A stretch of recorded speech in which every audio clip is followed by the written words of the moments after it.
ఆ యెరూషలేము యొక్క మందిరములో ఉంటారు ప్రియులారా. వారు ఏ ఉద్యోగంలో ఉన్నా, ఎక్కడ ఉన్నా, ఏం చేస్తూ ఉన్నా కానీ నా దేవుని యొక్క సన్నిధిలో నేను కనిపించాలా, సంవత్సరానికి 3 మార్లు యెరూషలేముకి వెళ్ళాలా, అక్కడ దేవునికి బలర్పించాలా, నా ఆత్మ సంబంధమైనటువంటి బలులు హృదయానుసారంగా దేవునికి సమర్పించాలని చెప్పేసి యూదులైనటువంటి పురుషులు, స్త్రీలు తమ యొక్క బిడ్డలను అందరిని తీసుకొని వారందరూ కూడా యెరూషలేము యొక్క దేవాలయానికి వెళ్తూ ఉన్నారు ప్రియులారా. అయితే ఇక్కడ కూడా ఏం జరుగుతూ ఉన్నదంటే, పెంతెకోస్తు అనేటువంటి పండగ వచ్చినది. అప్పటికే యేసుక్రీస్తు వారు మరణించి ఈ లోకంలోనికి వచ్చి ఆయన మరణించి ఆ కలువరిగిరిలో శిలువ మరణాన్ని పొంది ఆ కలువరిగిరిలో ఆయన యొక్క రక్తాన్ని కార్చి ఆయన సమాధి చేయబడి తిరిగి 3వ దినాన లేచి 40 రోజుల పాటు యొక్క భూమి మీద తిరుగుతూ అనేక మందికి కూడా ఆయన కనిపిస్తూ ఉన్నాడు ప్రియులారా. అయ్యా నన్ను నమ్మండి, ఇదిగో నేను శరీరాన్ని ధరించుకొని యొక్క లోకానికి వచ్చాను, నేను మరణించి తిరిగి లేచి ఎలాగైతే నేను సజీవుడిగా ఉన్నానో మీరందరూ కూడా నన్ను చూసి గ్రహించండి అని చెప్పేసి శిష్యుల్ని ఏం చేస్తూ ఉన్నాడంటే ఆయన బలపరిచే కార్యక్రమాన్ని చేస్తూ ఉన్నాడు ప్రియులారా. చనిపోయినటువంటి వ్యక్తి తిరిగి మరణించకపోతే ఆయన దేవుడైతాడా? కాడు ప్రియులారా. మనం ఎవరిని దేవుడు అంటాము? మానవులుగా ఉన్నటువంటి మనకంటే పితరులు, పూర్వీకులు అనేక మంది మరణించారు, కానీ ఎవరన్నా తిరిగి లేచారా? లేదు. ఎవరు లేచారు? మన కోసము, మన పాపముల కోసము ప్రభు అయినటువంటి యేసుక్రీస్తు వారి యొక్క లోకానికి వచ్చి తన ఏ పాపము లేకున్నప్పటికీ కూడా ఆయన పాపిగా చేయబడ్డట్టుగా మనము చూస్తూ ఉన్నాం.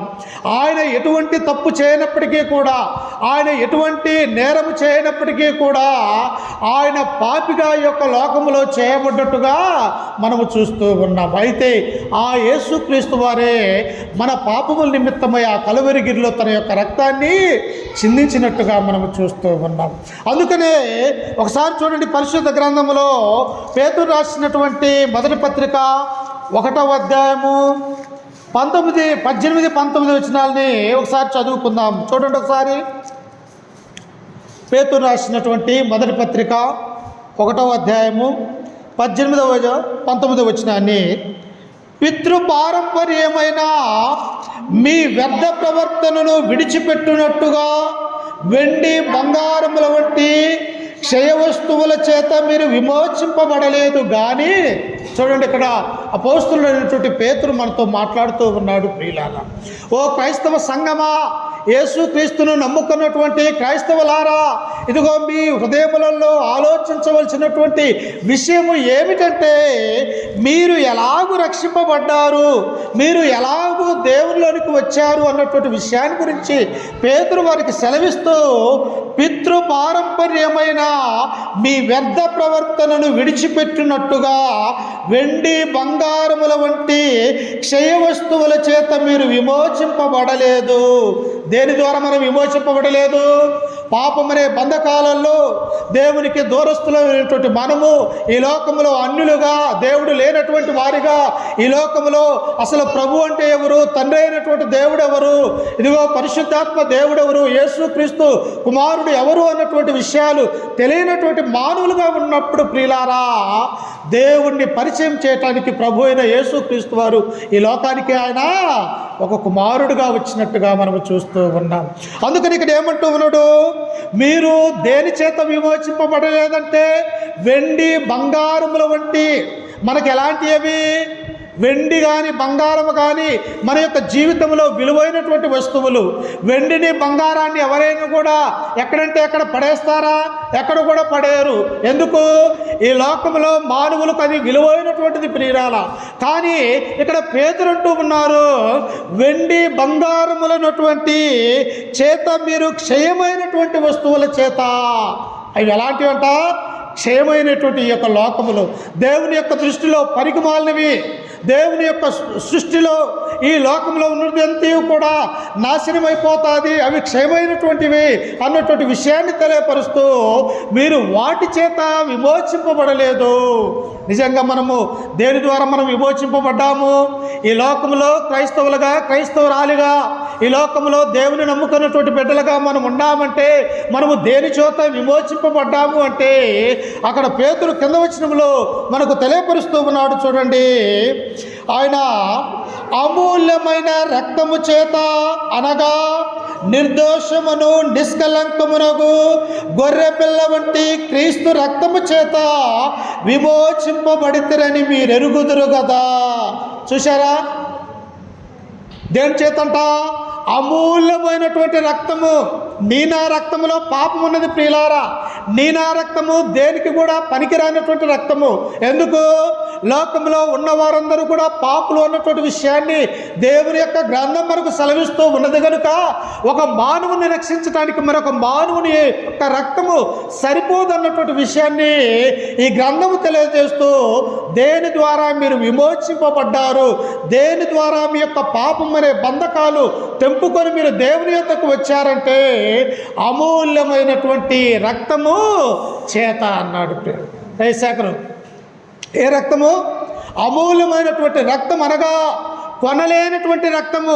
ఈనాడు హాస్పిటల్కి వెళ్తూ ఉన్నప్పుడు మనకేదైనా రక్తహీనత ఉండి మనకేదైనా బలహీనతగా ఉన్నప్పుడు రక్తం అవసరమైతే ఎవరైనా మనకు ఇవ్వటానికి ఉండరు, కానీ ఆ రక్తాన్ని మనం అవసరమైతే కొని ఆ యొక్క మనిషికి ఎక్కించగలము. కానీ నా పాపములు పోవాలి అంటే అమూల్యమైనటువంటి రక్తము ఏంటి అదంటే నీవు నేను కొనలేనటువంటి రక్తము అని ఈ గ్రంథం మనకు సెలవిస్తూ ఉంది. నిజంగా క్రీస్తు యొక్క రక్తాన్ని మనము కొనగలమా? క్రీస్తు యొక్క ఆయన యొక్క ప్రేమను మనం కొనగలమా? ఆయన యొక్క కనికరాన్ని, ఆయన యొక్క అంతరంగంలో ఉన్నటువంటి హృదయాన్ని మనం ఎవరము కూడా ఏమీ కొనలేమన్నటువంటి విషయాన్ని మనము జ్ఞాపకం చేసుకోవాలి ప్రియులారా. అందుకనే ఇక్కడ దేవుడు అంటూ ఉన్నాడు, ఆయన అమూల్యమైనటువంటి రక్తము చేత అనగా నిర్దోషమును. ఏమున్నదంట? దోషము లేదు క్రీస్తు యొక్క రక్తములో. ఆయనలో ఏ పాపము లేదు ప్రియులారా.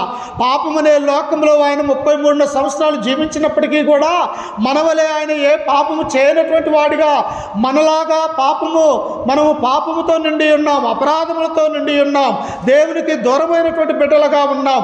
కానీ క్రీస్తు అలా లేడు ప్రియులారా. ఎక్కడి నుంచి వచ్చాడు ఆయన?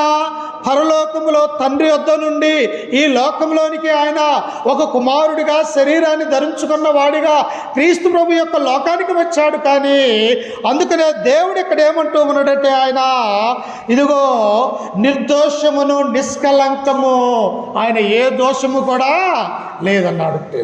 ఏమన్నాడు? తీర్పు దినాన ఆయన మా కలువరి శిలువకు మరణానికి యూదులు ఇశ్రాయేలు ప్రజలు అప్పగించినప్పుడు ఆ రోమా గవర్నర్ అయినటువంటి పిలాతు దగ్గరికి యేసుక్రీస్తుని తీసుకొని వచ్చినప్పుడు ఆ పిలాతు అంటూ ఉన్నాడు, అయ్యా మీరు ఇతని మీద ఏ నేరం మోపి నా దగ్గరికి తీసుకొని వచ్చారు? ఇతన్ని చూస్తూ ఉన్నప్పుడు ఇతనిలో ఏ నేరము కూడా నాకు కనిపించటం లేదు. ఒకవేళ మీరు విడుదల చేయమంటే ఇతన్ని చేయుటకు నాకు అధికారము కలదని పిలాతు ఒక రోమా అన్యుడైనటువంటి గవర్నరు క్రీస్తు గురించి మనకు సెలవిస్తూ ఉన్నాడు ప్రియులారా. ఆ తర్వాత రాత్రికాల సమయంలోనే పిలాతు యొక్క భార్యకి ఒక దర్శనం ద్వారా తెలియజేస్తూ తన భర్తకు చెబుతూ ఉన్నది, అయ్యా అతను నీతిమంతుడు. ఎవరంట? యేసుక్రీస్తు వారు. ప్రియులారా ఏమంటూ ఉన్నారు? అన్యుడైనటువంటి పిలాతు, అన్యురాలైనటువంటి తన యొక్క భార్య క్రీస్తు గురించి ఆ యొక్క చెరసాలకు లేకపోతే కలువరిగిరికి పోకముందు తీర్పు దినాన ఆ యొక్క మందిరంలో ఉన్నప్పుడు ఈయన ఏ పాపము లేని వాడు అని చెప్పేసి ఒక అన్యుడు క్రీస్తు గురించి సాక్ష్యం ఇస్తూ ఉన్నది ప్రియులారా. అందుకని ఇక్కడ పేతురు ఏమంటూ ఉన్నాడు? ఆయన నిష్కలంకమునగు గొర్రె పిల్ల వంటి క్రీస్తు రక్తము చేత మీరు విమోచింపబడితిరని మీరెరుగుదురు కదా. ఎలా మారు మనసు పొందాం మనం? మన కొరకు క్రీస్తు ప్రభు వారి యొక్క లోకానికి వచ్చాడు, మన కొరకు తన యొక్క ప్రాణాన్ని పెట్టాడు. నా కొరకు ఎవరు కూడా వారి యొక్క ప్రాణాలను పెట్టలేదు, కానీ లోకంలో ఉన్నటువంటి మానవులందరినీ కూడా రక్షించటానికి, లోకంలో ఉన్నటువంటి ప్రతి ఒక్కరూ కూడా నిత్య జీవానికి వారసులు చేయటానికి దేవుడు ఏం చేశాడు అంటే ప్రియులారా, తన పరిశుద్ధమైనటువంటి రక్తాన్ని ఆయన కార్చినట్టుగా మనము చూస్తూ ఉన్నాం. అప్పుడు ఆయన మరణించి సమాధి చేయబడి తిరిగి లేచి 40 దినాలు ఉన్న తర్వాత యేసుక్రీస్తు తన శిష్యులతో చెబుతున్నటువంటి ఆ మాటలు ఏమిటంటే చూడండి, తిరిగి అపోస్తల కార్యములు, పిల్లలు కూర్చోండమ్మా, 1వ అధ్యాయము అపోస్తల కార్యములు 1వ అధ్యాయము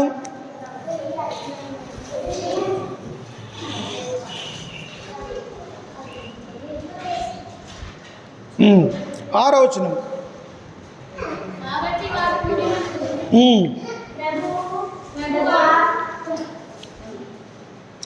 కాబట్టి వారు కూడి వచ్చినప్పుడు, ప్రభువా, ఈ కాలమందు ఇశ్రాయేలుకు రాజ్యమును మరలా అనుగ్రహించదవా అని ఆయనను అడగగా, ఆయన కాలములను సమయములను తండ్రి తన స్వాధీనపరుచుకొని ఉన్నాడు, వాటిని తెలుసుకున్నట్టుకు మీ పని కాదు. ప్రియులారా, యేసుక్రీస్తు యొక్క లోకానికి వచ్చాడు, మరణించాడు, తిరిగి 3వ దినాన మన కొరకు లేచాడు. ఆ తర్వాత 40 రోజుల పాటు యొక్క భూమి మీద ఆయన అనేక మందికి కనిపిస్తూ తనను తాను రుజువు చేసుకున్నటువంటి వాడిగా యేసుక్రీస్తుని మనము చూస్తూ ఉన్నాం. అప్పుడు ఆయన శిష్యులైనటువంటి అపోస్తులు అడుగుతూ ఉన్నావు, అయ్యా ప్రభువా, ఈ కాలమందు మరలా ఇశ్రాయేలు ప్రజలకి రాజ్యమును రాజును మీరు అనుగ్రహించదురా అని క్రీస్తుని అడుగుతూ ఉన్నారు. ప్రియులారా, ఎవరు రాజు? ఆనాడు ఉన్నటువంటి సౌలు, దావీదు మహారాజు, ఆ తర్వాత ఉన్నటువంటి సొలొమోను, రెహబాము, అబియా, ఆసా, ఆ తర్వాత ఇశ్రాయేల్ రాజులు యెరోబాము, ఇలాంటి అనేక మంది ఇశ్రాయేల్ యొక్క రాజ్య పరిపాలన జరిగించినటువంటి వారుగా ఉన్నారు. కనుక ఈ అపోస్తలులు యేసుక్రీస్తుని అడుగుతూ ఉన్నారు, ప్రభువా, ఈ కాలమందు మరలా ఇశ్రాయేల్ ప్రజలకి రాజ్యాన్ని నీవు అనుగ్రహిస్తావా అని క్రీస్తుని అడుగుతూ ఉన్నారు. ప్రియులారు, అంటే ఏమర్థం కాలేదు వాళ్ళకి? దేవుని యొక్క సంకల్పం అర్థం కాలే. యేసుక్రీస్తు పరలోకంలో నుండి యొక్క భూమి మీదకి ఎందుకు వచ్చాడన్నది అర్థం కాలే.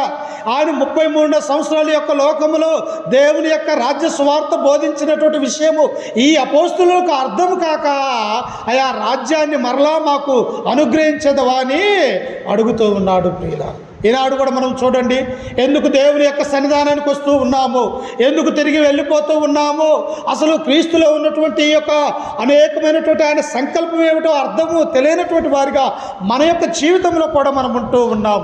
కానీ ఇక్కడ అపోస్తులు అడుగుతూ ఉన్నారు, ప్రభువా, ఇశ్రాయేలుకు మరలా రాజ్యమును నీవు అనుగ్రహించదవా అంటూ ఉన్నాడు. అప్పుడు ఆయన అంటూ ఉన్నాడు, చూడండి, కాలములు సమయములు తండ్రి తన స్వాధీనమందు ఉంచుకున్నాడు, వాటిని తెలుసుకున్నట్టుకు మీ పని కాదు. తెలుసా అమ్మా, ఏ మనిషి ఎప్పుడు మరణిస్తాడు, ఏ మనిషి ఎప్పుడు శ్రమలకు గురవుతాడో, ఏ మనిషి ఎన్ని సంవత్సరాలు బ్రతుకుతాడో, లేకపోతే ఏ మనిషి ఎలా ఆశీర్వదించబడతాడో, లేకపోతే ఏ మనిషి దుఃఖంలో మునిగిపోతాడో ఈ లోకంలో ఉన్నటువంటి మానవులకు మనకెవరికి కూడా తెలియదు. ప్రియులారా, తెలుసా? ఏ నిమిషానికి, ఏ గంటకు, ఏ రోజుకు ఏంటి జరుగుతుందో తెలియనటువంటి వారిగా మానవులుగా మనం ఉంటూ ఉన్నాం. అందుకనే దేవుడు అంటూ ఉన్నాడు, కాలములు సమయములు తండ్రి తన స్వాధీనమందు ఉంచుకున్నాడు కనుక వాటిని తెలుసుకొట్టుకు మీ పని కాదు. మరి మనమేం చేయాలా? అపోస్తులు ఏం చేయాలా? అందుకే కింద వచనములో ఆయన అంటూ ఉన్నాడు, చూడండి, ఆయన 7వ వచనంలో, ఆయనను పరిశుద్ధాత్మ మీ మీదికి వచ్చినప్పుడు మీరు శక్తి నొందెదరు కనుక మీరు యెరూషలేములోను యూదయ సమరయ దేశములో ఎంతటను బూది గంతముల వరకును నాకు సాక్షులయ్యుందురని వారితో చెప్పెను. ఎవరికి సాక్షులుగా ఉండాలా? దేవునికి సాక్షులుగా ఉండాలా? దేవుని యొక్క సువార్తను ప్రకటించే వారిగా ఉండాలా? నీవెవరు అంటే, నేను క్రైస్తవురాలని, క్రీస్తును ధరించుకున్నాను, నా కొరకు తన యొక్క ప్రాణాన్ని ఈ లోకంలో క్రీస్తు ప్రభు కలవరిగిలో పెట్టాడని మనం ఎల్లప్పుడూ కూడా క్రీస్తు సాక్షులుగా ఈ లోకంలో మనం జీవించాలని దేవుడు కోరుకుంటూ ఉన్నాడు. అందుకే ఇక్కడ వారితో అంటూ ఉన్నాడయ్యా, కాలములు సమయములు తండ్రి తన స్వాధీనం అందించుకుని ఉన్నాడు. రాజ్యాన్ని దేవుడు తన యొక్క చిత్తములో ఉన్నది, ఆయన యొక్క చిత్తాన్ని మీరు గ్రహించలేదు. కాబట్టి ఇప్పుడు మీరు ఆయన యొక్క చిత్తం ఏమిటో, ఆయన యొక్క సంకల్పం ఏమిటో మీరు గ్రహించాలంటే మీరు యెరూషలేములో నుండి వెళ్ళక మీరందరూ కూడా ఒక చోట కూడుకొనండి. అప్పుడు దేవుని యొక్క ప్రణాళిక ఏమిటో, ఆయన యొక్క సంకల్పం ఏమిటో మీకు తెలుస్తుంది అని ప్రభు అయినటువంటి యేసుక్రీస్తు వారు సెలవిస్తూ ఉన్నాడు. ప్రియుల, ఎక్కడ కూడుకుంటే? సంఘములో, దేవుని యొక్క మందిరములో, ఆయన యొక్క సన్నిధిలో ఉంటే అప్పుడు ఆయన యొక్క చిత్తం ఏమిటో, ఆయన యొక్క మాటలు ఏమిటో, మన విషయమై ఆయన ఎందుకు మరణించాడో ఒక మానవుడికి ఎప్పుడు అర్థమవుతుందంటే దేవుని యొక్క సంఘములోనికి వచ్చినప్పుడని మనము జ్ఞాపకం చేసుకోవాలి ప్రియులారా. సంఘం బయట ఉంటే దేవుని యొక్క వాక్యం అర్థమవుతూ ఉన్నదా? దేవుని యొక్క వాక్యం వినకపోతే ఆయన యొక్క చిత్తం ఏమిటో అర్థమవుతూ ఉన్నదా? అర్థం కాదు ప్రియులారా. అందుకనే యేసుక్రీస్తు ప్రభువారు అంటున్నారు, ఇదిగో మీరు యెరూషలేములోనే నిలిచి ఉండండి. ఇప్పుడు యేసు ప్రభు ఎక్కడికి వెళ్ళిపోతూ ఉన్నాడు? ఆయన ఈ భూలోకానికి వచ్చి 33 సంవత్సరాల నుండి మరణించి సమాధి చేయబడి తిరిగి లేచి తిరిగి ఎక్కడికి వెళ్తూ ఉన్నాడంటే ఆయన ఎక్కడి నుంచి అయితే వచ్చి ఉన్నాడో తిరిగి తన తండ్రి యొక్క సన్నిధానానికి వెళ్ళిపోతూ ఉన్నాడు ప్రియులారా. మరి మనం ఎక్కడి నుంచి వచ్చాము? మనము కూడా దేవుని యొక్క గర్భంలో నుండే వచ్చింది. మనము కూడా దేవుని యొక్క సన్నిధిలోనే మనం వచ్చింది. ఎందుకు ఈ యొక్క భూలోకంలోనికి దేవుడు మనల్ని పుట్టించాడు అంటే ఆయన యొక్క కుమారులుగా కుమార్తెలుగా ఈ లోకంలో మనము జీవిస్తూ ఈ భూమి మీద ఆయనను మహిమపరచాలని దేవుని యొక్క ఉద్దేశం అయి ఉంటూ ఉన్నది ప్రియుల. కానీ మానవుడు ఏం చేస్తూ ఉన్నాడు? మానవుడు అన్ని పనులు చేస్తూ ఉంటాడు, కానీ దేవుని యొక్క పని మాత్రము చేయటానికి, దేవుని యొక్క వాక్యం వినటానికి మనకు సమయం అనేది ఉండదు ప్రియులారా. అందుకని ఇక్కడ దేవుడు కింద వచ్చిన ఆయన అంటున్నాడు చూడండి, ఈ మాటలు చెప్పి వారు చూచుచుండగా ఆయన ఆరోహణమాయను. అప్పుడు ఒక మేఘము వచ్చి వారి కన్నులకు కనపడకుండా ఆయనను కొనిపోబోయెను. ఆయన వెళ్ళుచుండగా వారు ఆకాశం వైపు తేరి చూచుచుండిరి. అప్పుడు తెల్లని వస్త్రములు ధరించుకొనిన 2 మనుషులు వారి యొద్ద నిలిచారు.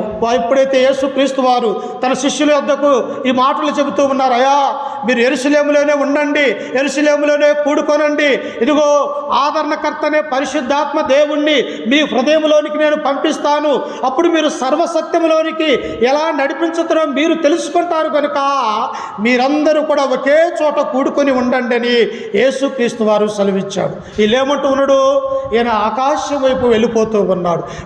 వెళ్తూ ఉన్నప్పుడు మానవుని యొక్క చూపు ఎంత దూరం కనిపిస్తుందమ్మా? గట్టిగా ఒక 50 అడుగులు చూడగలిగేమో, లేకపోతే ఒక 100 మీటర్లు చూడగలమేమో, లేకపోతే ఆకాశం వెళ్తున్నటువంటి విమానాల్ని అంతవరకు మనము చూడగలమేమో, కానీ ఆ తర్వాత ఇంకా పైకి పోతే మనకేది కూడా కనిపించదు ప్రియులారా. క్రీస్తు ఇప్పుడు ఎక్కడికి వెళ్తూ ఉన్నాడు? భూమి మీద నుంచి ఆయన నేరుగా పరలోక రాజ్యానికి తన తండ్రి దగ్గరికి వెళ్తూ ఉన్నప్పుడు ఆకాశములు అడ్డం వచ్చినప్పుడు ఇంకా తేరి చూస్తూ ఉన్నారు ప్రియులారా. నా దేవుడు ఎక్కడికి వెళ్తూ ఉన్నాడు? 33 సంవత్సరాలు మా మధ్యలో ఉన్నారు. మేము ఎక్కడైతే ఉన్నామో ఆయన అక్కడే ఉన్నాడు. మేము ఏదైతే తిన్నామో ఆయనే అది తిన్నాడు. ఆయనతో పాటు మేము అనేక వాక్యాలు నేర్చుకున్నాము, ఆయన మాటలు విన్నాము అని ఈ 12 మంది శిష్యులు, అనేక మంది ఆయన వెంబడించినటువంటి వారు ఆకాశం వైపు చూస్తూ ఉన్నారు ప్రియులారా. అప్పుడు 2 దేవదూతలు వారితో మాట్లాడుతూ ఉన్నారు. ఏమనంటారు చూడండి, అక్కడ 11వ వచనంలో, గలిలయ మనుష్యులారా మీరెందుకు నిలిచి ఆకాశం వైపు చూచుచున్నారు? మీ యొద్ద నుండి పరలోకమునకు చేర్చుకొనబడిన ఈ యేసే ఏ రీతిగా పరలోకమునకు వెళ్ళుట మీరు చూచుతారో ఆ రీతిగానే ఆయన తిరిగి వచ్చునని వారితో చెప్పెను. ఏమంటూ ఉన్నారు దేవదూతలు? వారు ఇంకా చూస్తూ ఉన్నారు. నా యొక్క ప్రభువు కనిపిస్తాడేమో, నా యొక్క ప్రభువు ఎంత దూరం ప్రయాణిస్తూ ఉన్నాడేమో అని ఆయన్ని నమ్ముకున్నటువంటి శిష్యులు, అపోస్తులు, స్త్రీలు అందరూ కూడా ఆకాశం వైపు చూస్తూ ఉన్నప్పుడు దేవదూతలు వారితో మాట్లాడుతున్నారు ప్రియులారా. దేవదూతలంటే మన కంటికి కనిపించరు, కానీ వారి యొక్క మాటలు మన యొక్క చెవులలో వింటూ ఉన్నారు. అప్పుడు ఆ మనుషులు అంటూ ఉన్నారు, ఓ గలిలయ మనుషులారా మీరెందుకు ఆకాశం వైపు తేరి చూస్తూ ఉన్నారు? ఇదిగో పరలోకం నుండి ఎలాగైతే ఈ యొక్క భూలోకానికి వచ్చాడో అలాగనే భూలోకంలో నుండి పరలోకమునకు ఆయన వెళ్ళిపోతూ ఉన్నాడు. అయితే ఒకానొక సమయంలో తన 2వ రాకడ సమయంలో క్రీస్తు మరలా వస్తాడు అని చెప్పేసి ఆ దేవదూతలు సెలవిస్తూ ఉన్నాడు ప్రియుల. నిజంగా రాడా? ఎందుకు వస్తాడాయన? తీర్పు తీర్చడానికి వస్తాడు. ఎవరికి తీర్పు? ఎవరైతే దేవుని నమ్ముకున్నటువంటి బిడ్డలు నీతి నిజాయితీగా క్రైస్తవులుగా ఉండి ప్రతి ఆదివారం ప్రభు యొక్క ఆరాధనలో పాల్గొంటూ ఉన్నారో వారిని వచ్చేసి పరలోక రాజ్యానికి తీసుకెళ్ళటానికి, ఇంకను ఎవరైతే మారు మనసు కలిగి లేరు, ఇంకా దేవుని యొక్క సన్నిధానానికి రాక లోకంలో ఉన్నటువంటి సకల పాపాలు చేస్తూ వారు దేవుని యొక్క సన్నిధానానికి రాకపోతే వారికి నరకం అనే అగ్నిగుండము పొంచి ఉన్నది అన్నటువంటి విషయాన్ని, వారిని ఆ అగ్నిగుండంలో వేయటానికి దేవుడు మరలా రెండవ రాడ సమయంలో ఈ యొక్క మధ్యాకాశానికి దేవుడు రాబోతూ ఉన్నాడు ప్రియులారా. అప్పుడు వీరందరూ కూడా ఎక్కడ కూర్చొని ఉన్నారంటే ఒక మేడగది మీద కూర్చున్నారు ప్రియులారా. చూడండి ఒకసారి అపోస్తుల కార్యములు 2వ అధ్యాయము మొదటి వచనం తిరిగి చదువుకుందాము. పెంతెకొస్తేని పండుగ దినము వచ్చినప్పుడు అందరూ ఒకచోట కూడి ఉండిరి. ఆడ యేసుక్రీస్తు చెప్పాడు కదా, పరిశుద్ధాత్మ దేవుడు మీలోనికి నేను పంపిస్తూ ఉన్నాను, మీరు శక్తి నొందెదరు, మీరు గలిలయ సమరయ బూదిగంతముల వరకు నాకు సాక్షులై ఉంటారని యేసుక్రీస్తు చెప్పినట్టు తర్వాత ఈ మొత్తం శిష్యులు ఆయన వెంబడించినటువంటి వారు ఒక మేడగదిలో కూర్చొని ఉన్నారు ప్రియులారా. కూర్చొని ఏం చేస్తూ ఉన్నారంట చూడండి. పెంతెకొస్తు పండగ దినం వచ్చినప్పుడు అందరూ ఒకచోట కూడి ఉండిరి. అప్పుడు వేగముగా వీచు బలమైన గాలి వంటి ఒక ధ్వని ఆకాశము నుండి అకస్మాత్తుగా కలిగి వారు కూర్చుండి ఉన్న ఇల్లంతయు వ్యాపించెను. సంఘం ప్రారంభించబడబోతూ ఉన్నది. శిష్యులు అనబట్టి వారు క్రైస్తవులు అనబడబోతూ ఉన్నారు. ఎవరైతే ఆయన్ను వెంబడించారో, ఎవరైతే యొక్క భూలోకంలో ఉన్నప్పుడు ఆయన యొక్క మాటలు విన్నారు, వారందరూ కూడా ఆ మేడగదిలో కూర్చున్నప్పుడు ప్రియులారా ఒక బలమైనటువంటి గాలి వారి మధ్యలోనికి వచ్చి వీరందరినీ కూడా అటు ఇటు కొడుతూ ఉన్నది ప్రియులారా. గాలి వస్తే ఏమైద్దామా, మా గాలికి మనము కూడా ఒక్కోసారి నిలబడలేనటువంటి స్థితిలో ఉంటాం. అలాగే వీళ్ళు మేడగదిలో కూర్చున్నప్పటికీ కూడా ఈ గాలికి వారు ఏం చేస్తూ ఉన్నారంటే ఒకరికొకరు ఊగిపోతూ ఉన్నారు. ఏంటి యొక్క గాలి? బలమైనటువంటి గాలి. మనము దేవుణ్ణి ప్రార్థిస్తూ ఉన్నాం, ఆయన చెప్పినట్టే మనం అందరం ఒక చోట కూర్చొని ఉన్నాం, ఆ పరిశుద్ధాత్మ రాకడ కొరకు మనం ఎదురు చూస్తూ ఉన్నామని చెప్పేసి వారందరూ అక్కడ కూర్చున్నప్పుడు దేవుడు మాటిచ్చి తప్పేవాడు కాదు ప్రియులారా. మనం తప్పుతాం మాటలు, కానీ దేవుడు తప్పుతాడా? ఆయన అవునని కాదనలేనటువంటి వాడిగా ఉంటూ ఉన్నాడు. ఆయన ఇదిగో మనం చేసినటువంటి పనిని మర్చుటకు అన్యాయస్తుడు కాదు అని తన గ్రంథంలో ఉంటూ ఉన్నాడు. కనుక ఏ పరిశుద్ధాత్మ దేవుణ్ణైతే ఈయనకి వాగ్దానం చెప్పాడో, ఏ ఆదరణకర్తనైతే నేను వెళ్ళిన తర్వాత మీకు పంపిస్తానన్నాడో ఆ ఆదరణకర్త ఇప్పుడు రాబోతూ ఉన్నాడు. అప్పుడు వీరు సర్వసత్యములోనికి అనగా క్రీస్తు ఎవరో, తండ్రి ఎవరో, పరిశుద్ధాత్మ ఎవరో, ఈ లోకంలో మా యొక్క పనేమిటో తెలుసుకునేది ఎప్పుడంటే పరిశుద్ధాత్మ దేవుడు నీ నాలోకి వచ్చినప్పుడు ఆ సత్యాన్ని మనము కనుగొలం ప్రియులారా. అప్పుడు చూడండి కింద వచనములో బలమైనటువంటి గాలి వారి దగ్గరకు వ్యాపించినప్పుడు 3వ వచనములో మరియు అగ్ని జ్వాలల వంటి నాలుకలు విభాగింపబడినట్టుగా వారికి కనపడి వారిలో ఒక్కొక్కని మీద వ్రాలగా. దేవుడు ఎలా కనిపిస్తాడో తెలుసా ప్రియులారా? మోసేకి ఎలా కనిపించాడు? మండుచున్న పొదలు, మండుచున్నది కానీ పొద, అక్కడ అగ్ని కనిపిస్తూ ఉన్నది కానీ తన యొక్క చూపుకు పొద ఏమైపోయిందట? పొద కాలలేదు ప్రియులారా. అంటే ఆయన యొక్క దర్శనాలు, దేవదూత యొక్క దర్శనాలు ఎలా ఉంటాయంటే నా కన్నులకు ఆశ్చర్యముగా మనము చూస్తూ ఉంటాం. వీరికి కూడా ఎలా ఉన్నదంట? ఆయన అగ్ని జ్వాలల వంటి నాలుకలు విభాగింపబడినట్టుగా ఉన్నది. వారందరి మీద బలమైనటువంటి గాలి వస్తూ ఉన్నది. ఆ యొక్క అగ్ని నాలుకలు వంటి ఉంటూ ఉన్నప్పుడు వీరందరూ కూడా ప్రార్థన ద్వారా పరవశించిపోతూ ఉన్నారు ప్రియులారా. అప్పుడు కింద వచనములో మనము చదువుకుంటే చూడండి, అందరూ పరిశుద్ధాత్మతో నిండిన వారై ఆ ఆత్మ వారికి వాక్శక్తి అనుగ్రహించిన కొలది అన్య భాషలతో మాట్లాడిరి. వారు ఏం చేస్తూ ఉన్నారు? వారికి తెలిసినటువంటి భాష ఏమిటి? యూదులది. ఏ భాష వాళ్ళు మాట్లాడేది? హెబ్రీ భాష మాట్లాడతారు ప్రియుల. ఎందుకు? అబ్రహాము హెబ్రీయుడు కనుక ఆయన యొక్క సంతానంలో ఉన్నటువంటి వారందరూ కూడా హెబ్రీలుగా ఉంటూ ఉన్నారు. కాబట్టి వారు భాష మాట్లాడే ఏ భాష మాట్లాడతారు? హెబ్రీ భాష మాట్లాడతారు. ఆ తర్వాత క్రీస్తు వచ్చే నాటికి ప్రపంచమంతా కూడా ఏ భాష ఉన్నది? గ్రీక్ భాష మాట్లాడేవారు. మన ఈనాడు ఎలాగైతే ప్రపంచమంతా ఇంగ్లీష్ మాట్లాడుతూ ఉన్నారో, ఆనాడు ఉన్నటువంటి క్రీస్తు శాఖ మొదటి శతాబ్దంలో ప్రపంచంలో ఉన్నటువంటి ప్రతి ఒక్కరూ కూడా గ్రీక్ భాష మాట్లాడేవారిగా ఉంటూ ఉన్నారు. కానీ వీళ్ళు ఇప్పుడు ఏ భాష మాట్లాడుతూ ఉన్నారు? 14 దేశాల యొక్క భాష వీరు మాట్లాడుతూ ఉన్నారు. అక్కడ ఉన్నటువంటి వారు ఆశ్చర్యపోతూ ఉన్నారు. ఏంటి, హెబ్రీ భాష మాట్లాడుతున్నటువంటి యొక్క యూదులు, గ్రీక్ భాష మాట్లాడవలసినటువంటి ఈ యొక్క యూదులు, అన్యులుగా ఉన్నటువంటి మన యొక్క భాష ఇది ఎలా మాట్లాడుతూ ఉన్నారని వారు ఆశ్చర్యపోతూ ఉన్నారు. ప్రియులారా, చూసారా, మనం తెలుగు మాట్లాడితే తెలుగు వాళ్ళకి అర్థమవుతుంది. అదే హిందీ వాళ్ళ దగ్గరికి వెళ్ళి మనము తెలుగు మాట్లాడితే వారికి అర్థమవుతుందమ్మా? అర్థం కాదు. మరి వారికి వాక్యం చెప్పాలంటే మనం ఏ భాషతో చెప్పాలా? మనకు హిందీ భాష అనేది వచ్చి ఉండాలి. అంతేనా కాదా? అలాగనే ఇంగ్లీష్ వచ్చినటువంటి అమెరికా వెళ్ళి మన యొక్క తెలుగు భాష అక్కడ మాట్లాడితే వారికి అర్థం కాదు. వారికి వాక్యం చెప్పాలంటే మనము ఏ భాష మాట్లాడాలా?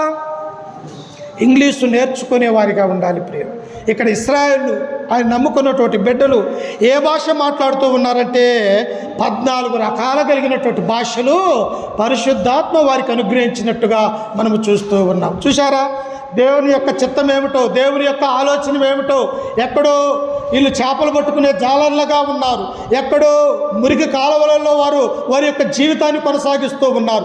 చేపలు అమ్ముకొనేస్తే కానీ బ్రతకలేనటువంటి వారిగా ఈరుంటున్నప్పుడు ఇప్పుడు వీరు ఏమైపోతూ ఉన్నారంటే భాషలు మాట్లాడే వారిగా దేవుడు తయారు చేశాడు. ప్రియులు, అందుకని ఈ సమయంలో దేవుడు నన్ను కూడా పిలుస్తున్నారు. రండి, నన్ను వెంబడించండి, మిమ్మల్ని ఆశీర్వదిస్తాను, మిమ్మల్ని నా రాజ్యంలో ఉంచుతాను, ఇదిగో పరలోక రాజ్యాల్లో మిమ్మల్ని చేర్చుతానని క్రీస్తు మనల్ని పిలుస్తూ ఉన్నాడు. కానీ మనం ఏం చేస్తూ ఉన్నామమ్మా? దేవుని సన్నిధానానికి రాలేకపోతూ ఉన్నాం, ఆయన యొక్క మాటలు వినలేకపోతూ ఉన్నాం. అందుకనే మత్తయి సువార్త 11వ అధ్యాయం 28 వచ్చినప్పుడు ఆయన, ప్రయాసపడి భారం మోసుకొనుచున్న సమస్త జనులారా నా యొద్దకు రండి, నేను మీకు విశ్రాంతిని కలగజేస్తానన్నాడు. ఈ లోకంలో విశ్రాంతి ఉన్నదా? ఈ లోకంలో సమాధానం ఉన్నదా? ఈ లోకంలో ప్రేమ ఉన్నదా? ఏదీ లేదు ప్రియులారా. మరి ఎవరిలో ఉన్నది? క్రీస్తులో ఉన్నది. ఆయన యొక్క కనికరము, ప్రేమ, ఆయన ఎలా వెంబడించాలో, ఆయన ఎలాగో తెలుసుకోవాలో ఇవన్నీ తన గ్రంథంలో మన కొరకు రాయించింది కనుక అందుకనే దేవుడు ఏమంటూ ఉన్నాడంటే రండి, నన్ను వెంబడించండి అని ఆయన పిలుస్తూ ఉంటే మనం ఏమంటూ ఉన్నామంటే ఇంకా సమయం ఉంది, ఇంకా కొన్ని సంవత్సరాలు నేను క్రైస్తవంలోనికి రాలేము అని మనం అంటూ ఉన్నాం. కానీ దేవుడు అంటున్నాడు, ఏ సమయం మరి ఏం జరుగుతుందో తెలియనటువంటి వాడుగా రేపటి గురించి నీవు ఆలోచన చేయకు. రేపటి పాపం రేపటికి తెలుస్తూ ఉన్నది, కానీ మనం వెంబడించాలని దేవుడు కోరుకుంటూ ఉన్నాడు. ప్రియులారా, అందుకని ఇక్కడ వారిలోనికి పరిశుద్ధాత్మ వచ్చినప్పుడు వారు ఎలా ఉన్నారో తెలుసా? అందరికీ కూడా వాక్శక్తి అనుగ్రహించిన కొలది అన్య భాషలతో వారు మాట్లాడిరి. అప్పుడు ఆశ్చర్యపోతూ ఉన్నారు. నిజంగా మన మధ్యలో కూడా పరిశుద్ధాత్మ వచ్చి మనం మాట్లాడే భాష మాట్లాడకుండా ఇతరుల యొక్క భాష మాట్లాడితే ఏమనుకుంటారు? అమ్మో, వీళ్ళు గొప్ప దేవతలు, వీళ్ళు దేవుని కుమారులు, దేవుని కుమార్తెలుగా ఉన్నారు, వీరికి దేవుడు ఆశీర్వదించాడు అని ఎలాగైతే ఒకవేళ ఆశ్చర్యపోతామో, ఆనాడు ఉన్నటువంటి కాలంలో కూడా ఈ యొక్క మనిషిని చూసి ఆనాడు ఉన్నటువంటి ప్రజలందరూ కూడా ఆశ్చర్యపోతున్నట్టుగా మనము చూస్తాం. ఎందుకో తెలుసా? ఆయన నమ్ముకుంటే ఆయన ఎలాంటి వాడు? ఆయన ఆశ్చర్యకరుడు, ప్రియులారు, ఆలోచనకర్త, నిత్యుడకు తండ్రి, బలవంతుడైనటువంటి దేవుడు, సమాధానకర్త, అధిపతి అయినటువంటి ఆయనకి అన్ని పేర్లు కలిగినటువంటి వాటిగా ఉండదు. కాబట్టి మానవులుగా ఉన్నటువంటి మనము ఎవరిని నమ్మాలా? క్రీస్తుని నమ్మాలా, దేవుని యొక్క సంఘానికి రావాలా, దేవుని యొక్క మాటలు వినాలా. అప్పుడు నీ నాలోకి పరిశుద్ధాత్మ అనేది వస్తుంది అన్నటువంటి విషయాన్ని ఇక్కడ మనం చూస్తూ ఉన్నాం. అప్పుడు చూడండి 5వ వచనంలో, ఆ కాలమున ఆకాశము క్రింద నుండి ప్రతి జనములలో నుండి వచ్చిన భక్తి గల యూదులు యెరూషలేములో కాపురముండిరి. ఈ శబ్దము కలగగా జనులు గుంపులుగా కూడి వచ్చి ప్రతి మనుష్యుడు తన స్వభాసతో వారు మాట్లాడుట విని కలవరపడిరి. అంతటా అందరూ విభ్రాంతి నొంది ఆశ్చర్యపడి, ఇదిగో మాట్లాడుచున్న వీరందరూ గలిలయులు కారా? ఏంటి యొక్క ఉదయం మొదలుకొని ఉదయాన్నే యొక్క పరిశుద్ధంతో దేవుడు రావటం ఏంది? అగ్ని జ్వాలల వంటి విభాగింపబడిన నాలుకలు ఎలా ఉంటూ ఉన్నాయి, వీరి భాష కాక మన భాషతో మాట్లాడుతూ ఉన్నారు, వీరికి ఎలా ఇంత శక్తి బలం వచ్చిందని అక్కడ ఉన్నటువంటి ప్రజలందరూ కూడా ఆశ్చర్యపోతూ ఉన్నారు. ప్రియులారా, దేవుడు చేసే కార్యాలు ఎలా ఉంటాయో తెలుసా? అవి కంటికి కనపడు, మనిషిని హృదయానికి గోచరము కావు. ఎక్కడో ఉన్నటువంటి మనవల్ని ఎక్కడో ఉంచగల సమర్థుడు. అందుకనే దావీదు మహారాజు అంటాడు, నేను ఎక్కడో గొర్రెల దొడ్డిలో ఉండి గొర్రెల కాచుకున్నటువంటి నన్ను తీసుకుని వచ్చి ఈ యొక్క రాజగృహంలో ఇశ్రాయేలుకు రాజుగా నన్ను అభిషేకించావు, నేను ఎంతటి వాడిని, నేను ఏ పాటిని వాడిని దావీదు సెలవిస్తూ ఉన్నాడు. అంటే ఇక్కడ గలిలయలో ఉన్నటువంటి యొక్క ఆయన శిష్యులు, ఆయన వెంబడించినటువంటి అనేక మంది పరిశుద్ధాత్మ వరాన్ని కలిగి పరిశుద్ధాత్మ దేవుడు వారిలోనికి వచ్చినప్పుడు భూలోకంలో ఉన్నటువంటి అనేక భాషలు మాట్లాడి వారికి దేవుని యొక్క వాక్యాన్ని ప్రకటన చేస్తూ ఉన్నారు. ప్రియులారు, అక్కడ ఉన్నటువంటి ప్రజలు అనుకుంటూ ఉన్నారు, ఏం జరిగింది, ఇప్పుడే కదా ఉదయమైనది, ఏం జరిగింది, వీరు ఇలా మాట్లాడుతూ ఉన్నారు, ఈ భాషలేమిటి, వీళ్ళు చదువులేనటువంటి వారు పామరులు కదా, వీరు వీళ్ళిట్టి భాషలు మాట్లాడుతూ ఉన్నారని ప్రజలందరూ కూడా ఆశ్చర్యపోతూ ఉన్నారు. ప్రియులారా, అప్పుడు వారు అంటూ ఉన్నారు, చూడండి ఆ కింద వచనములో, అదే 2వ అధ్యాయము 12వ వచనం చదువుకుందాం. 2:12.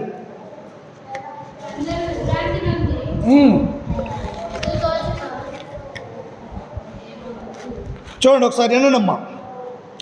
అందరూ విభ్రాంతి నొంది ఎటు తోచక ఇదే మగునో అని ఒకరితో ఒకరు చెప్పుకొనిరి. కొందరైతే వీరు క్రొత్త మద్యముతో నిండి ఉన్నారని అపహాస్యము చేసిరి. వారు భాషలు మాట్లాడుతూ ఉంటే వీళ్ళకి అర్థం కాలే.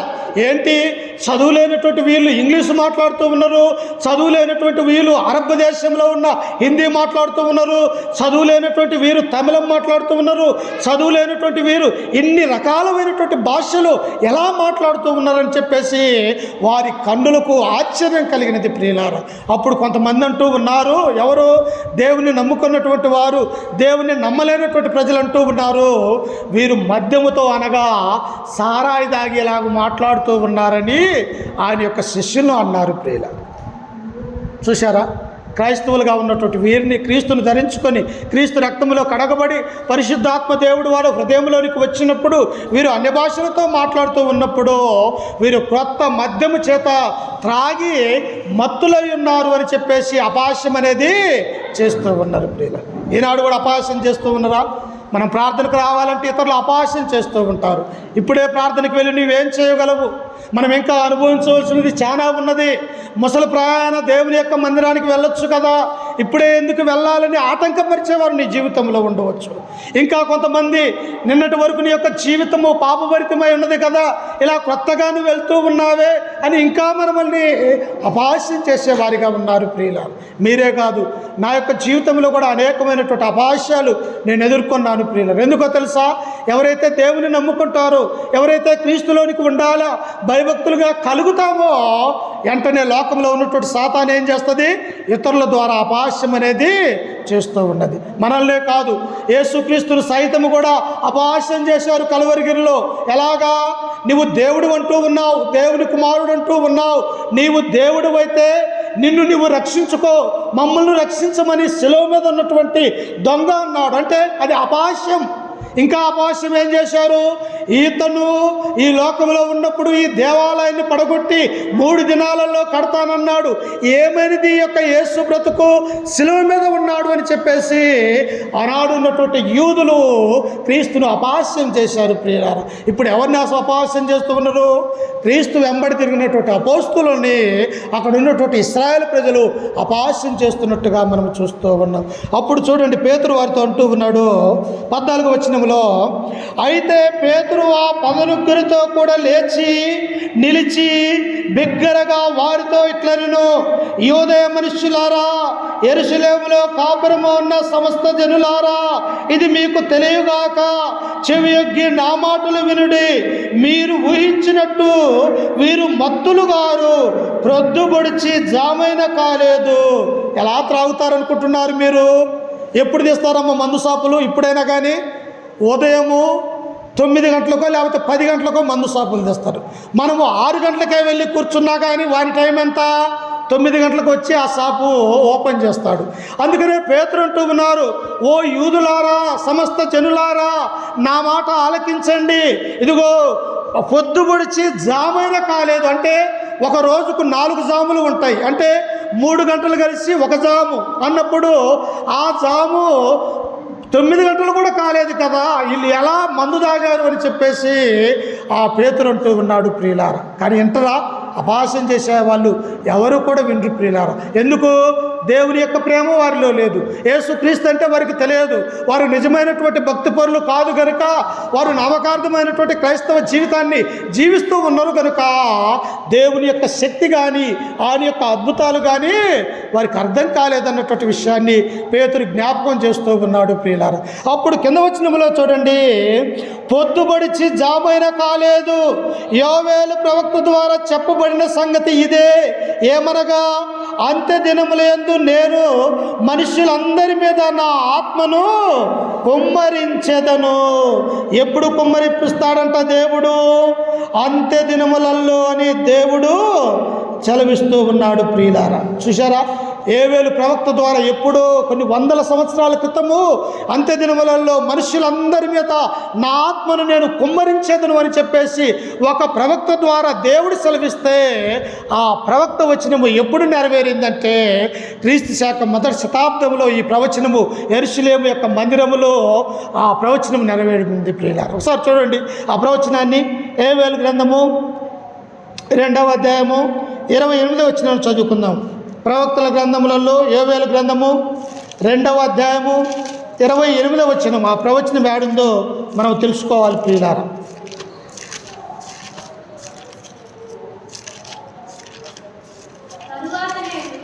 యోవేలు యోవేలు 2:28.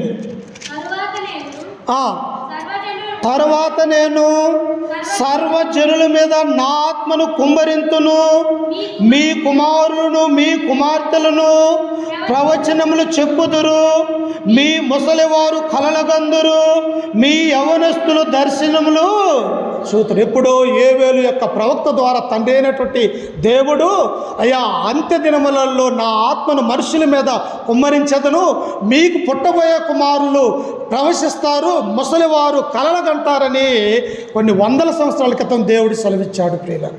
దేవుని యొక్క మాట బైబిల్లో నుంచి ఒక పొల్లైనను తీసివేయబడదు ప్రియులారా. కానీ ఎప్పుడు నెరవేరిందో తెలుసా?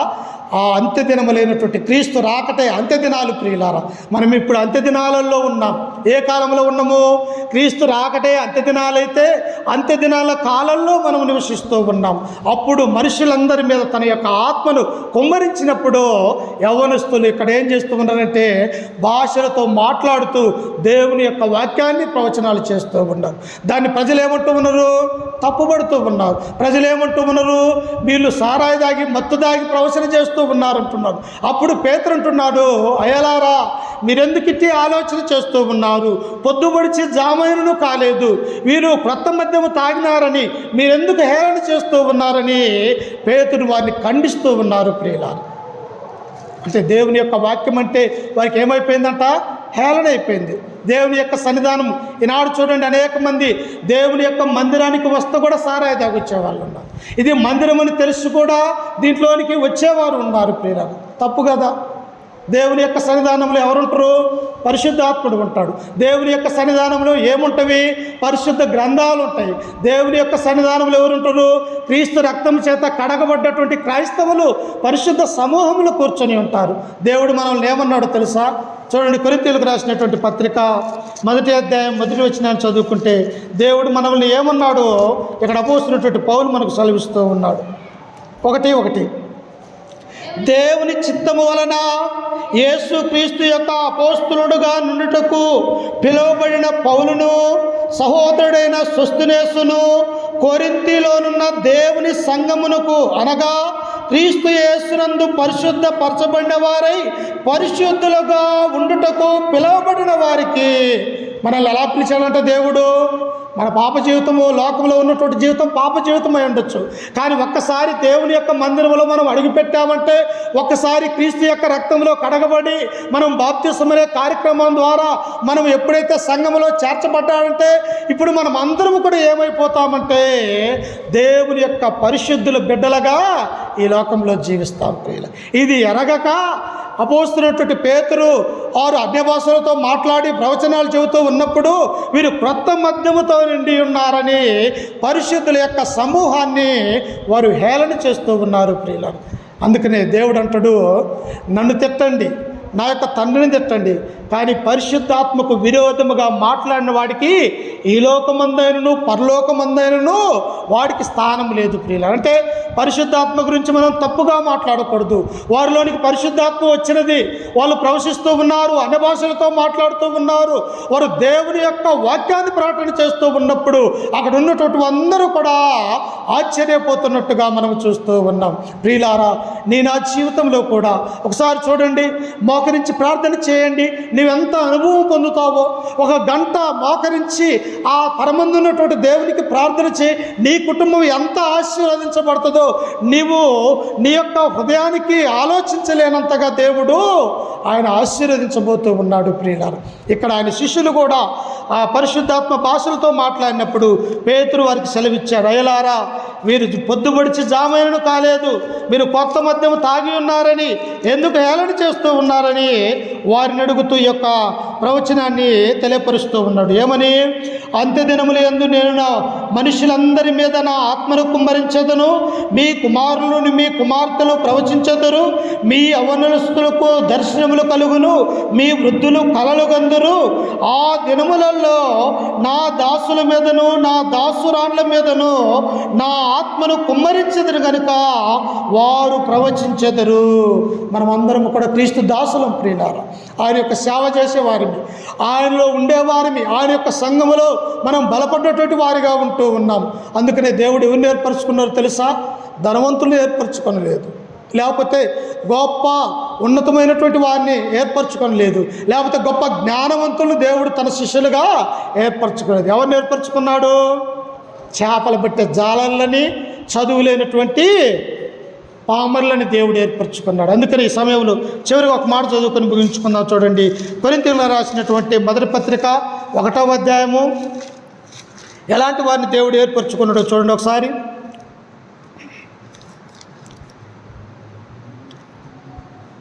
26వ వచనం, 1:26. 1:26. సహోదరులారా, మిమ్మును పిలిచిన పిలుపును చూడుడి, మీలో లోకరీతిన జ్ఞానులైనను గనులైనను కులీనైనను అనేకులు పిలవబడలేదు, కానీ ఏ శరీరయు దేవుని ఎదుట అతిశయపు ఉండుకున్నట్లు జ్ఞానులను సిగ్గుపరచుటకు లోకములో నుండి వెర్రి వారిని దేవుడు ఏర్పరచుకున్నాడు. ప్రియుల, ఎవరినో తెలుసా? ధనవంతులను కాదు, బలవంతులను కాదు, జ్ఞానులను కాదు. ఈనాడు జ్ఞానులని విర్రవీగా వాళ్ళని ఏమన్నాడు తెలుసా? నీ జ్ఞానం వెర్రితనం అన్నాడు దేవుడు. మేము బలవంతులం అన్నటువంటి వారిని ఏం చేసి తెలుసా? బలహీనులు చేశాడు దేవుడు.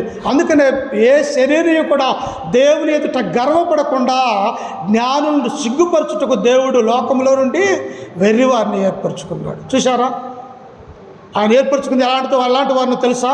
పోతుంటే గలిలయ సముద్రంలో చేపలు పడుతున్నటువంటి పేతురును తమ తమ్ముడైన, ఆ తర్వాత జెబెదయి కుమారులు అయినటువంటి యోహాను యాకోబును, ఆ తర్వాత ఇస్కరియోతు యోధా అనేటువంటి ఒక చిన్న గ్రామానికి చెందినటువంటి యోధాను ఆయన పిలుచుకున్నాడు. ఆ తర్వాత సుంకని మెట్ల మీద నుండి సుంకం వసూలు చేస్తున్నటువంటి మత్తయిని ఆయన పిలుచుకున్నాడు. ఆ తర్వాత అనేక మందిని కూడా దేవుడు ఎలాగ పిలుచుకున్నాడంటే బలహీనులైనటువంటి వారిని దేవుడు పిలుచుకున్నాడు. వారికి దేవుని యొక్క రాజ్యాన్ని అనుగ్రహించినాడు. ప్రియులారా, మనము కూడా మన యొక్క జీవితంలో కూడా మనం బలహీనులై ఉండొచ్చు ఈ లోకంలో, కానీ దేవునిలో బలవంతులం ప్రియుల.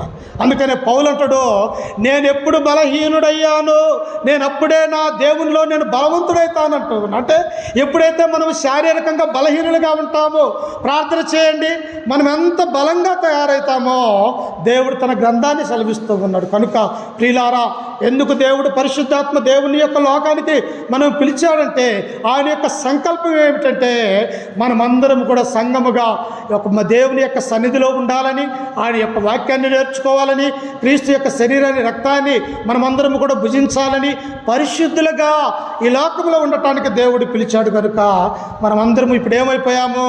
క్రీస్తులో పరిశుద్ధులుగా, యథార్థవంతులుగా, నీతిమంతులుగా, దేవుని కుమారులుగా, దేవుని దాసులుగా, క్రైస్తవులుగా పిలువబడుతూ ఉన్నాం. కనుక ఆనాడు ఉన్నటువంటి వారు అపాస్యం చేసినట్టుగా మనము అపాస్యానికి దూరముగా ఉండి క్రీస్తు రక్తంలో కడగబడ్డటువంటి మనమందరము ప్రతి ఆదివారంలో దేవుని యొక్క సన్నిధానంలో ఉంటూ ఆయన యొక్క ప్రేమను పొందుకుంటూ ఆయన యొక్క వాక్యాన్ని వింటూ మరణం వరకు నమ్మకముగా ఉన్నవానికి ఆయన జీవ కిరీటాన్ని ఇస్తున్నాడు. కాబట్టి ఆ కిరీటం కొరకు మనం ఎదురు చూడాలి. ఈ లోక సంబంధమైనటువంటి దేవుడు ఏమన్నాడు? వెండి బంగారముల వంటి క్షయవస్తువుల చేత మీరు విమోచింపబడలేదు, కానీ అమూల్యమైన క్రీస్తు రక్తం చేత మీరు విమోచింపబడ్డారు. ఈ లోకంలో ఉన్నదంతా ఏంటిదమ్మా? శరీరాశ, నేత్రాశ, జీవపు డంబములు. అవి తండ్రి వలన పుట్టినవి కావు అని గ్రంథం మనకు సెలవిస్తూ ఉంది. కాబట్టి ఈ యొక్క వాక్యం ద్వారా మీకు సెలవిస్తూ ప్రకటిస్తూ ఈ మాటలు నన్ను నేను కూడా హెచ్చరిక చేసుకుంటూ ఓపికతో మీ అందరికీ మన రక్షకుడు ప్రభు అయిన యేసుక్రీస్తు నామమున వందనాలు తెలియజేస్తూ ఈ వాక్యాన్ని ముగించుకుంటూ ఉన్నారు. చిన్న ప్రార్థన చేస్తూ